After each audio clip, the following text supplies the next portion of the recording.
નમસ્કાર, VTV news સાથે હું છું વૈભવી। સમાચારની શરૂઆત મહત્વપૂર્ણ સમાચારથી કરીએ તો અમદાવાદમાં નિવૃત્ત ડીવાયએસપીના ફાયરિંગ કેસ મામલે મોટા સમાચાર સામે આવ્યા છે। નિવૃત્ત ડીવાયએસપી અશોક ચૌહાણના રિમાન્ડ નામંજૂર કરાયા। પુત્રી ખ્યાતિ ચૌહાણ અને પુત્ર સિદ્ધરાજ ચૌહાણના રિમાન્ડ પણ નામંજૂર કરાયા છે। અમદાવાદ પોલીસે તપાસ માટે 7 દિવસના રિમાન્ડ માંગ્યા હતા।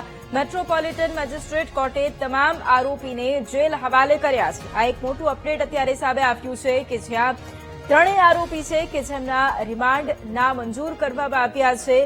નિવૃત્ત ડીવાયએસપીના ફાયરિંગ કેસ મામલે આ મોટા સમાચાર। અને આજ મુદ્દે સંવાદદાતા દીપક ફોનલાઈન પર છે। દીપક, નિવૃત્ત ડીવાયએસપી કે જેમણે ફાયરિંગ કર્યું હતું તેમના અને તેમના પુત્ર અને પુત્રી બંનેના રિમાન્ડ નામંજૂર કરાયા છે। ત્યારે શું જાણકારી વધુ? બિલકુલ જે પ્રકારે ફાયરિંગ કેસ થયો હતો અને જેમાં પોલીસ દ્વારા કોર્ટમાં રજૂ કરવામાં આવતા જે નિવૃત્ત અધિકારી છે અશોકસિંહ ચૌહાણ અને તેના જે દીકરી અને દીકરો છે તે બંનેના રિમાન્ડ માંગવામાં આવ્યા હતા। 7 દિવસના રિમાન્ડની માંગણી કરવામાં આવી હતી કારણ કે જે જમીન વિવાદ ચાલે છે, પિસ્તોલ છે તો તેમની લાયસન્સ વાળી હતી તે ક્યાંથી લાવ્યા, કયા પ્રકારે ફાયરિંગ જે ઘટના સ્થળે પહોંચ્યા અને શું તકરાર થઈ હતી તે તમામ બાબતોની તપાસ માટે થઈને પોલીસ દ્વારા 7 દિવસના રિમાન્ડ માંગવામાં આવ્યા હતા। પરંતુ મેટ્રોપોલિટન કોર્ટ દ્વારા તેમને રિમાન્ડ છે તે નામંજૂર કરવામાં આવ્યા છે અને હવે તમામ લોકો જે નિવૃત્ત પોલીસ અધિકારી છે અશોકસિંહ ચૌહાણ, તેની દીકરી ખ્યાતિ અને સિદ્ધરાજ ત્રણેયના રિમાન્ડ નામંજૂર કરી અને જેલ હવાલે કર્યા છે। એટલે કે હવે કાર્યવાહી બાદ હવે પોલીસ તપાસ કરશે અને તમામ જે બાબત છે તેની અંદર તપાસ કરવામાં આવશે। બિલકુલ, આભાર દીપક તમામ જાણકારી માટે।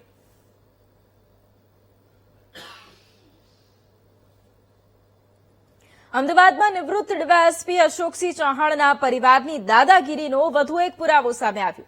નિવૃત્ત ડીવાયએસપીનો દીકરો અને દીકરીએ પણ ધમકી આપી હોવાનો ખુલાસો થયો છે। બંને સંતાનો હાથમાં દંડા લઈ વિડીયો ઉતારતા હોવાનું સામે આવ્યું। ગઈકાલે નિવૃત્ત ડીવાયએસપી અશોકસિંહ ચૌહાણે ફાયરિંગ કર્યું હતું। જમીન વિવાદમાં 5 રાઉન્ડ ફાયરિંગ કરવાનો વિડીયો વાયરલ થયો હતો। તેની વચ્ચે વધુ એક આ વિડીયો સામે આવ્યો છે કે જ્યાં નિવૃત્ત ડીવાયએસપી અશોકસિંહ ચૌહાણના પરિવારની દાદાગીરીનો વધુ એક પુરાવો અત્યારે સામે આવ્યો છે। દીકરો અને દીકરીએ બંને ધમકી આપી હોવાનો ખુલાસો થયો છે। બંને સંતાનો હાથમાં દંડા લઈ અને વિડીયો ઉતારતા હોવાનું સામે આવ્યું છે। ગઈકાલે નિવૃત્ત ડીવાયએસપી અશોકસિંહ ચૌહાણે ફાયરિંગ કર્યું હતું અને ત્યારબાદ આ એક વધુ વિડીયો સામે આવ્યો છે। ગઈકાલે જમીન વિવાદમાં ફાયરિંગ કર્યું હતું।